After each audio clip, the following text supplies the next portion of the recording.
Yeremia 21, pembuangan Raja Zedekia diberitahukan. Firman yang datang dari Tuhan kepada Yeremia ketika Raja Zedekia mengutus Pasyur bin Malkia dan Imam Zefanya bin Maaseya kepadanya dengan pesan, tanyakanlah kiranya petunjuk Tuhan untuk kami, sebab Nebukadnezar Raja Babel memerangi kami. Barangkali Tuhan mau melakukan kepada kami tepat seperti perbuatan-perbuatannya yang ajaib, sehingga Nebukadnezar mundur meninggalkan kami. Kata Yeremia kepada mereka, beginilah kamu katakan kepada Zedekia, beginilah firman Tuhan Allah Israel, sesungguhnya aku akan membalikkan senjata perang yang kamu pegang, yang kamu pakai berperang melawan Raja Babel dan melawan orang-orang Kasdim yang mengepung kamu dari luar tembok. Aku akan mengumpulkannya ke dalam kota ini. Aku sendiri akan berperang melawan kamu dengan tangan yang teracung, dengan lengan yang kuat, dengan murka, dengan kehangatan amarah, dan dengan kegusaran yang besar. Aku akan memukul penduduk kota ini, baik manusia maupun binatang. Mereka akan mati oleh penyakit sampar yang hebat. Sesudah itu demikianlah firman Tuhan. Maka Zedekia Raja Yehuda dan pegawai-pegawainya dan rakyat di kota ini yang masih tinggal hidup dari penyakit sampar, dari pedang dan dari kelaparan akan kuserahkan ke dalam tangan Nebukadnezar Raja Babel, yaitu ke dalam tangan musuh mereka yang berusaha mencabut nyawa mereka. Orang akan memukul mati mereka dengan mata pedang tanpa merasa sayang, tanpa belas kasihan dan tanpa ampun. Tetapi kepada bangsa ini haruslah kau katakan, beginilah firman Tuhan, sesungguhnya aku menghadapkan kepada kamu jalan kehidupan dan jalan kematian. Siapa yang tinggal di kota ini akan mati karena pedang, karena kelaparan dan karena penyakit sampar. Tetapi siapa yang keluar dari sini dan menyerahkan diri kepada orang-orang Kasdim yang mengepung kamu, ia akan tetap hidup, nyawanya akan menjadi jarahan baginya. Sebab aku telah menentang kota ini untuk mendatangkan kecelakaan dan bukan untuk mendatangkan keberuntungannya. Demikianlah firman Tuhan, kota ini akan diserahkan ke dalam tangan Raja Babel yang akan membakarnya habis dengan api. Nubuat melawan Raja Yehuda. Kepada keluarga Raja Yehuda dengarlah firman Tuhan. Beginilah firman Tuhan, hai keturunan Daud, jatuhkanlah hukum yang adil setiap pagi, dan lepaskanlah dari tangan pemerasnya orang yang berampas haknya, supaya kehangatan murkaku jangan menyambar seperti api dan menyala-nyala dengan tidak ada yang memadamkannya. Oleh karena perbuatan-perbuatanmu yang jahat, sesungguhnya aku akan menjadi lawanmu, hai kota yang di atas lembah, gunung batu di dataran. Demikianlah firman Tuhan. Hai kamu yang berkata, siapakah yang berani turun kepada kami, dan siapakah yang berani masuk ke tempat perteduhan kami? Aku akan melakukan pembalasan kepadamu sesuai dengan hasil perbuatanmu. Demikianlah firman Tuhan. Aku akan menyalakan api di hutannya yang akan memakan habis segala sesuatu yang di sekitarnya. Yeremia 22, beginilah firman Tuhan, pergilah ke istana Raja Yehuda dan sampaikanlah di sana firman ini. Katakanlah, dengarlah firman Tuhan, hai Raja Yehuda yang duduk di atas takhta Daud, engkau pegawai-pegawaimu dan rakyatmu yang masuk melalui pintu-pintu gerbang ini. Beginilah firman Tuhan, lakukanlah keadilan dan kebenaran, lepaskanlah dari tangan pemerasnya orang yang dirampas haknya. Janganlah engkau menindas dan janganlah engkau memperlakukan orang asing, yatim dan janda dengan keras, dan janganlah engkau menumpahkan darah orang yang tak bersalah di tempat ini. Sebab jika kamu sungguh-sungguh melakukan semuanya itu, maka melalui pintu-pintu gerbang istana ini akan berarak masuk raja-raja yang akan duduk di atas takhta Daud dengan mengendarai kereta dan kuda.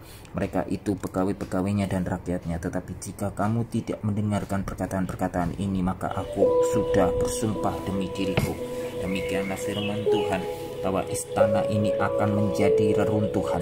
Sebab beginilah firman Tuhan mengenai keluarga Raja Yehuda. Engkau seperti Gilead bagiku, seperti puncak gunung Libanon, namun pastilah aku akan membuat engkau menjadi padang gurun, menjadi kota yang tidak didiami orang.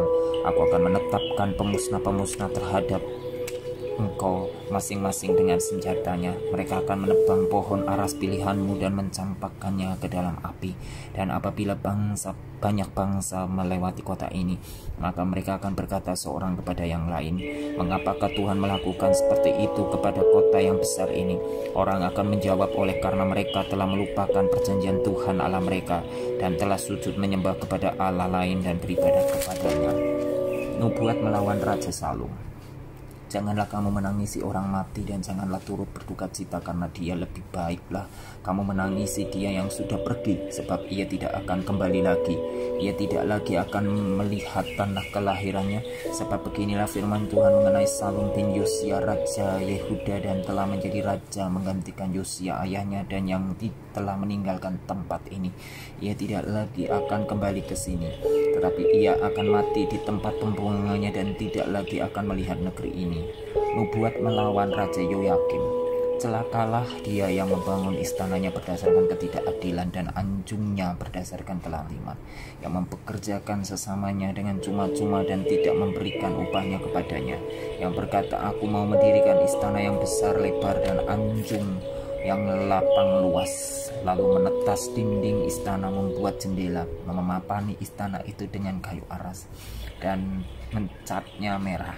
Sang kamu rajakah engkau jika engkau bertanding dalam hal pemakaian kayu aras?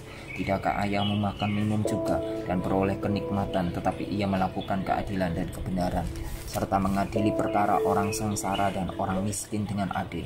Bukankah itu namanya mengenal aku? Demikianlah firman Tuhan, tetapi matamu dan hatimu hanya tertuju kepada pengejaran untung, kepada penumpahan darah orang yang tak bersalah, kepada pemerasan dan kepada penganiayaan. Sebab itu beginilah firman Tuhan mengenai Yoyakim bin Yosia Raja Yehuda. Orang tidak akan meratapi dia, aduhai bangku, aduhai kakakku. Orang tidak akan menangisi dia, aduhai tuan, aduhai seri berduka. Ia akan dikubur secara penguburan keledai, diseret dan dilemparkan keluar pintu-pintu gerbang di Yerusalem. Nubuat melawan Raja Konyal. Naiklah ke gunung Libanon dan berteriaklah, perdengarkanlah suaramu di pegunungan Basan, berteriaklah dari pegunungan Abarim, sebab semua kekasihmu sudah hancur. Aku telah berbicara kepadamu selagi engkau sentosa, tetapi engkau berkata, aku tidak mau mendengarkan. Itulah tingkah langkahmu dari sejak masa mudamu, sebab engkau tidak mau mendengarkan suaraku. Semua orang yang menggembalakan kamu akan dihalau angin ribut, dan para kekasihmu akan diangkut tertawan. Pada waktu itu engkau akan menjadi malu dan bernoda dari sebab segala kejahatanmu. Hai engkau yang diam di gunung Libanon dan yang bersarang di pohon-pohon aras, betapa engkau akan mengeluh ketika kesakitan menimpa engkau, kesakitan seperti yang ditanggung perempuan yang melahirkan. Demi aku yang hidup, demikianlah firman Tuhan, bahkan sekalipun Konya bin Yoyakim Raja Yehuda adalah sebagai cincin meterai pada tangan kananku, namun aku akan mencabut engkau. Aku akan menyerahkan engkau ke dalam tangan orang-orang yang berusaha mencabut nyawamu, ke dalam tangan orang-orang yang engkau takuti, ke dalam tangan Nebukadnezar Raja Babel, dan ke dalam tangan orang-orang Kasdim. Aku akan melemparkan engkau serta ibumu yang melahirkan engkau ke negeri lain, yang bukan tempat kelahiranmu. Di sanalah kamu akan mati. Tetapi ke negeri yang mereka rindukan untuk kembali ke situ, mereka tidak akan kembali. Adakah Konya ini suatu benda yang hina, yang akan dipecahkan orang, atau suatu periuk yang tidak disukai orang? Mengapakah ia dicampakkan dan dilemparkan ke negeri yang tidak dikenalnya? Hai negeri-negeri, dengarlah firman Tuhan. Beginilah firman Tuhan, catatlah orang ini sebagai orang yang tak punya anak, sebagai laki-laki yang tidak pernah berhasil dalam hidupnya, sebab seorang pun dari keturunannya tidak akan berhasil duduk di atas takhta Daud dan memerintah kembali di Yehuda. Yeremia 23, janji tentang tunas Daud yang adil. Celakalah para gembala yang membiarkan kambing domba gembalaanku hilang dan terserat. Demikianlah firman Tuhan, sebab itu beginilah firman Tuhan Allah Israel terhadap para gembala yang menggembalakan bangsaku. Kamu telah membiarkan kambing dombaku terserak dan tercerai-berai, dan kamu tidak menjaganya. Maka ketahuilah, aku akan membalaskan kepadamu perbuatan-perbuatanmu yang jahat. Demikianlah firman Tuhan. Dan aku sendiri akan mengumpulkan sisa-sisa kambing dombaku dari segala negeri kemana aku mencerai-beraikan mereka. dan aku akan membawa mereka kembali ke padang berak mereka. Mereka akan berkembang biak dan bertambah banyak. Aku akan mengangkat atas mereka gembala-gembala yang akan menggembalakan mereka, sehingga mereka tidak takut lagi, tidak terkejut, dan tidak hilang seekor pun. Demikianlah firman Tuhan, sesungguhnya waktunya akan datang. Demikianlah firman Tuhan, bahwa aku akan menumbuhkan tunas adil bagi Daud. Ia akan memerintahkan sebagai raja yang bijaksana dan akan melakukan keadilan dan kebenaran di negeri. Dalam zamannya Yehuda akan dibebaskan dan Israel akan hidup dengan tentram, dan inilah namanya yang diberikan orang kepadanya, Tuhan keadilan kita. Sebab itu demikianlah firman Tuhan, sesungguhnya waktunya akan datang bahwa orang tidak lagi mengatakan demi Tuhan yang hidup yang menuntun orang Israel keluar dari tanah Mesir, melainkan demi Tuhan yang hidup yang menuntun dan membawa pulang keturunan kaum Israel keluar dari tanah utara dan dari segala negeri kemana Ia telah mencerai beraikan mereka, maka mereka akan tinggal di tanahnya sendiri. Menentang nabi-nabi palsu, mengenai nabi-nabi, hatiku hancur dalam dadaku, segala tulangku goyah, keadaanku seperti orang mabuk, seperti laki-laki yang terlalu banyak minum anggur.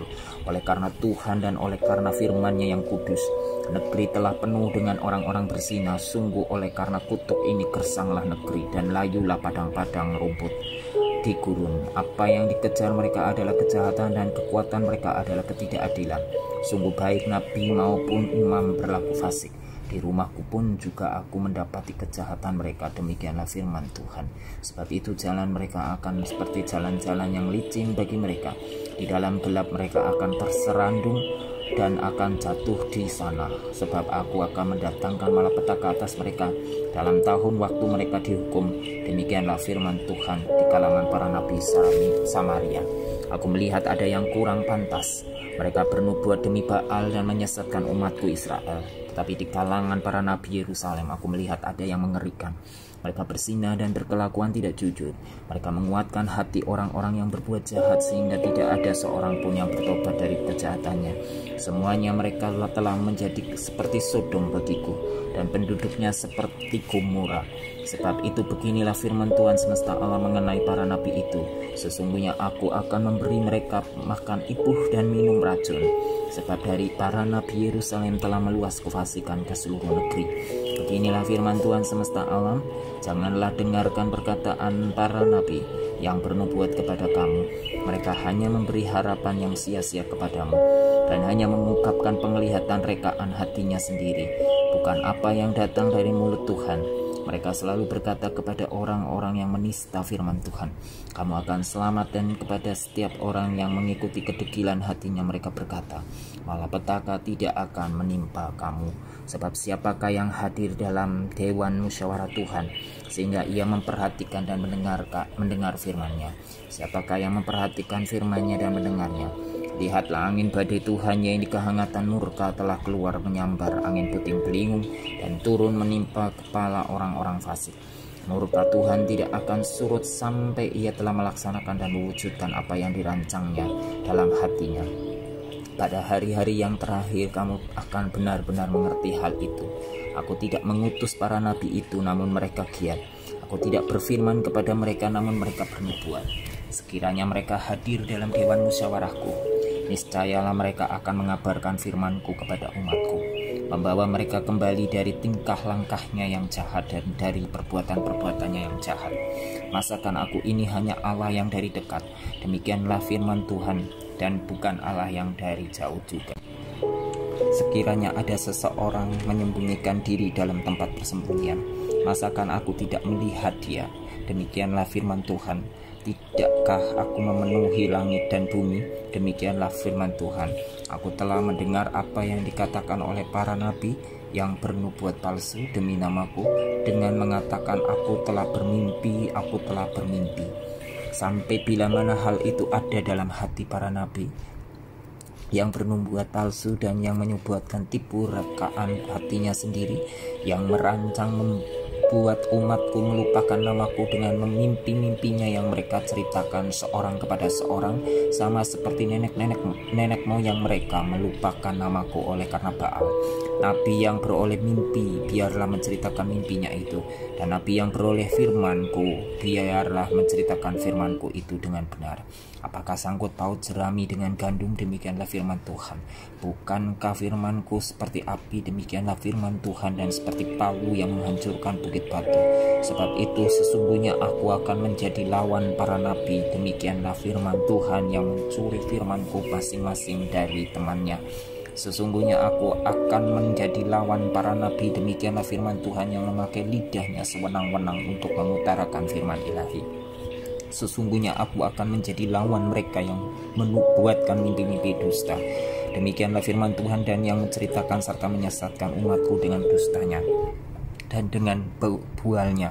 Aku ini tidak pernah mengutus mereka dan tidak pernah memerintahkan mereka. Mereka sama sekali tiada berguna untuk bangsa ini. Demikianlah firman Tuhan. Apabila bangsa ini, baik nabi ataupun imam, bertanya kepadamu, apakah sabda yang dibebankan oleh Tuhan, maka jawablah mereka, kamulah beban itu, sebab itu kamu akan kubuang dari hadapanku. Demikianlah firman Tuhan. Adapun nabi atau imam atau rakyat yang masih berbicara tentang sabda yang dibebankan oleh Tuhan kepada orang itu dan kepada keluarganya, akan kulakukan pembalasan. Beginilah harus kamu katakan masing-masing kepada temannya dan masing-masing kepada saudaranya, apakah jawab Tuhan atau apakah firman Tuhan. Tetapi sabda yang dibebankan oleh Tuhan janganlah kamu sebut-sebutkan lagi, sebab yang menjadi beban bagi setiap orang ialah perkataannya sendiri. Oleh karena kamu telah memutarbalikkan perkataan-perkataan Allah yang hidup, Tuhan semesta alam Allah kita. Beginilah engkau harus berkata kepada nabi, apakah jawab Tuhan kepadamu atau apakah firman Tuhan. Tetapi jika kamu masih berbicara tentang sabda yang dibebankan oleh Tuhan, maka beginilah firman Tuhan. Oleh karena kamu masih memakai ungkapan sabda yang dibebankan oleh Tuhan itu, sekalipun aku mengutus orang kepadamu mengatakan janganlah kamu berbicara tentang sabda yang dibebankan oleh Tuhan, maka sesungguhnya aku akan menangkap kamu dan membuang kamu dari hadapanku, kamu serta kota yang telah kuberikan kepadamu dan kepada nenek moyangmu itu. Aku akan menimpakan kepadamu aib yang kekal dan noda yang kekal yang tidak akan terlupakan. Yeremia 24, penglihatan tentang dua keranjang buah ara. Lihatlah, Tuhan memperlihatkan kepadaku dua keranjang buah ara berdiri di hadapan bait Tuhan. Hal itu terjadi sesudah Nebukadnezar Raja Babel mengangkut ke dalam pembuangan Yekonya bin Yoyakim Raja Yehuda beserta para pemuka Yehuda, tukang dan pandai besi dan Yerusalem, dan membawa mereka ke Babel. Keranjang yang satu berisi buah ara yang sangat baik seperti buah ara bungaran, tetapi keranjang yang lain berisi buah ara yang jelek yang tak dapat dimakan karena jeleknya. Lalu berfirmanlah Tuhan kepadaku, apakah yang kau lihat, hai Yeremia? Maka jawabku, buah ara yang baik itu sangat baik, dan buah ara yang jelek yang tak dapat dimakan karena jeleknya. Kemudian datanglah firman Tuhan kepadaku, bunyinya, beginilah firman Tuhan Allah Israel, sama seperti buah ara yang baik ini, demikianlah aku akan memperhatikan untuk kebaikannya orang-orang Yehuda yang kubawa dari tempat ini ke dalam pembuangan ke negeri orang-orang Kasdim. Maka aku akan mengarahkan mataku kepada mereka untuk ikan mereka, dan aku akan membawa mereka kembali ke negeri ini. Aku akan membangun mereka, bukan meruntuhkannya. Aku akan menanam, bukan mencabutnya. Aku akan memberi mereka suatu hati untuk mengenal aku, yaitu bahwa akulah Tuhan. Mereka akan menjadi umatku, dan aku ini akan menjadi Allah mereka. Sebab mereka akan bertobat kepadaku dengan segenap hatinya. Tetapi seperti buah ara yang jelek itu, yang tak dapat dimakan karena jeleknya, sungguh beginilah firman Tuhan, demikianlah aku akan memperlakukan Sedekia Raja Yehuda beserta para pemukanya dan sisa-sisa penduduk Yerusalem yang masih tinggal di negeri ini dan orang-orang yang menetap di negeri Mesir. Aku akan membuat mereka menjadi kengerian bagi segala kerajaan di bumi, menjadi aib dan perumpamaan, menjadi sindiran dan kutuk di segala tempat kemana aku mencerai-beraikan mereka. Dan aku akan mengirimkan perang, kelaparan, dan penyakit sampar ke antara mereka sampai mereka habis dilenyapkan dari atas tanah yang telah kuberikan kepada mereka dan kepada nenek moyang mereka. Yeremia 25, Yehuda akan dibuang ke Babel 70 tahun lamanya. Firman yang datang kepada Yeremia tentang segenap kaum Yehuda dalam tahun keempat pemerintahan Yoyakim bin Yosia Raja Yehuda, yaitu dalam tahun pertama pemerintahan Nebukadnezar Raja Babel. Firman itu telah disampaikan oleh Nabi Yeremia kepada segenap kaum Yehuda dan kepada segenap penduduk Yerusalem, katanya. Sejak dari tahun yang ke-13 pemerintahan Yosia bin Amon Raja Yehuda sampai hari ini, jadi sudah 23 tahun lamanya firman Tuhan datang kepadaku, dan terus menerus aku mengucapkannya kepadamu, tetapi kamu tidak mau mendengarkannya. Juga Tuhan terus menerus mengutus kepadamu semua hambanya, yaitu nabi-nabi, tetapi kamu tidak mau mendengarkan dan memperhatikannya. Kata mereka, bertobatlah masing-masing kamu dari tingkah langkahmu yang jahat dan dari perbuatanmu yang jahat, maka kamu akan tetap diam di tanah yang diberikan Tuhan kepadamu dan kepada nenek moyangmu dari selama-lamanya sampai selama-lamanya. Juga janganlah kamu mengikuti Allah lain untuk beribadah dan sujud menyembah kepadanya. Janganlah kamu menimbulkan sakit hatiku dengan buatan tanganmu, supaya jangan aku mendatangkan malapetaka kepadamu. Tapi kamu tidak mendengarkan aku, demikianlah firman Tuhan, sehingga kamu menimbulkan sakit hatiku dengan buatan tanganmu untuk kemalanganmu sendiri. Sebab itu beginilah firman Tuhan semesta alam, oleh karena kamu tidak mendengarkan perkataan-perkataanku, sesungguhnya aku akan mengerahkan semua kaum dari utara. Demikianlah firman Tuhan, menyuruh memanggil Nebukadnezar Raja Babel hambaku itu. Aku akan mendatangkan mereka melawan negeri ini, melawan penduduknya dan melawan bangsa-bangsa sekeliling ini, yang akan kutumpas dan kubuat menjadi kengerian, menjadi sasaran suitan dan menjadi ketandusan untuk selama-lamanya. Aku akan melenyapkan dari antara mereka suara kegirangan dan suara kesukacita, suara pengantin laki-laki dan pengantin perempuan, bunyi batu kilangan dan cahaya pelita. Maka seluruh negeri ini akan menjadi reruntuhan dan ketandusan, dan bangsa-bangsa ini akan menjadi hamba kepada Raja Babel 70 tahun lamanya. Kemudian sesudah genap ke-70 tahun itu, demikian firman Tuhan, maka aku akan melakukan pembalasan kepada Raja Babel dan kepada bangsa itu oleh karena kesalahan mereka. Juga kepada negeri orang-orang Kasdi dengan membuatnya menjadi tempat-tempat yang tandus untuk selama-lamanya. Aku akan menimpakan kepada negeri ini segala apa yang kufirmankan tentang dia, yaitu segala apa yang tertulis dalam kitab ini, seperti yang telah dinubuatkan Yeremia tentang segala bangsa itu. Sebab mereka pun juga akan menjadi hamba kepada bangsa-bangsa dan raja-raja yang besar, dan aku akan mengganjar mereka setimpal dengan pekerjaan mereka dan setimpal dengan perbuatan tangan mereka. Piala amarah Tuhan atas bangsa-bangsa. Beginilah firman Tuhan Allah Israel kepadaku, ambillah dari tanganku piala berisi anggur kehangatan amarah ini, dan minumkanlah isinya kepada segala bangsa yang kepadanya aku mengutus engkau, supaya mereka minum menjadi terhuyung-huyung dan bingung karena pedang yang hendak kukirimkan di antaranya. Maka aku mengambil piala itu dari tangan Tuhan, lalu meminumkan isinya kepada segala bangsa yang kepadanya Tuhan mengutus aku, yakni kepada seluruh Yerusalem dan kota-kota Yehuda, beserta raja-raja dan pemuka-pemukanya, untuk membuat semuanya itu menjadi reruntuhan, ketandusan, dan sasaran suitan dan kutuk, seperti halnya pada hari ini. Kepada Fir'aun Raja Mesir beserta pegawai-pegawainya dan pemuka-pemukanya dan segenap rakyatnya, juga kepada semua orang campuran dari berbagai-bagai bangsa, kepada semua raja negeri Us, kepada semua raja negeri Filistin, yaitu Askelon, Gaza, Ekron, dan orang-orang yang masih tinggal hidup di Asdod, kepada Edom, Moab, dan Bani Amon, kepada semua raja Tirus, semua raja Sidon, dan kepada raja-raja tanah pesisir di seberang laut, kepada Dedan, Tema, Bus, dan kepada orang-orang yang berpotong tepi rambutnya berkeliling, kepada semua raja Arab yang tinggal di padang gurun, kepada semua raja Simri, kepada semua raja Elam, dan kepada semua raja Madai, kepada semua raja dari utara yang dekat dan yang jauh, satu demi satu, dan kepada semua kerajaan dunia yang ada di atas muka bumi, juga raja Sesak akan meminumnya sesudah mereka. Kemudian haruslah kau katakan kepada mereka, beginilah firman Tuhan semesta alam, Allah Israel, minumlah sampai mabuk dan muntah-muntah, rebahlah dan jangan bangun lagi, oleh karena pedang yang hendak kukirimkan ke antara kamu. Tetapi apabila mereka enggan menerima piala itu dari tanganmu untuk meminum isinya, maka haruslah kau katakan kepada mereka, beginilah firman Tuhan semesta alam, kamu wajib meminumnya. Sebab sesungguhnya di kota yang namaku telah diserukan di atasnya, aku akan mulai mendatangkan malapetaka. Masakan kamu ini akan bebas dari hukuman?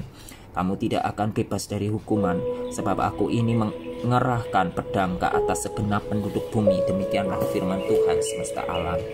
Dan engkau ini nubuatkanlah segala firman ini kepada mereka. Katakanlah kepada mereka, Tuhan akan menengking dari tempat tinggi dan memperdengarkan suaranya dari tempat pernaungannya yang kudus. Ia akan mengaum hebat terhadap tempat pengembalaannya. Suatu pekik seperti yang dipekikkan pengirik-pengirik buah anggur terhadap segenap penduduk bumi. Deru perang akan sampai ke ujung bumi, sebab Tuhan mempunyai pengaduan terhadap bangsa-bangsa. Ia akan berperkara dengan segala makhluk. Orang-orang fasik akan diserahkannya kepada pedang. Demikianlah firman Tuhan. Beginilah firman Tuhan semesta alam, sesungguhnya malapetaka akan menjalar dari bangsa ke bangsa. Suatu badai besar akan berkecamuk dari ujung-ujung bumi. Maka pada hari itu akan bergelimpangan orang-orang yang mati terbunuh oleh Tuhan, dan dari ujung bumi sampai ke ujung bumi. Mereka tidak akan diratapi, tidak akan dikumpulkan, dan tidak akan dikuburkan. Mereka akan menjadi pupuk di ladang. Mengeluh dan berteriaklah, hai para gembala, berguling-gulinglah dalam debu, hai pemimpin-pemimpin kawanan kambing domba, sebab sudah genap waktunya, kamu akan disembelih dan kamu akan rebah seperti domba jantan pilihan. Maka bagi mereka para gembala tidak akan ada lagi kelepasan, dan bagi para pemimpin kawanan kambing domba tidak akan ada lagi keluputan. Dengar, para gembala berteriak, para pemimpin kawanan kambing domba mengeluh, sebab Tuhan telah merusakkan padang gembalaan mereka, dan sunyi sepilah padang rumput yang sentosa oleh karena murka Tuhan yang menyala-nyala itu. Seperti singa ia meninggalkan semak belukar persembunyiannya, sebab negeri mereka sudah menjadi ketandusan oleh karena pedang yang dahsyat, oleh karena murkanya yang menyala-nyala.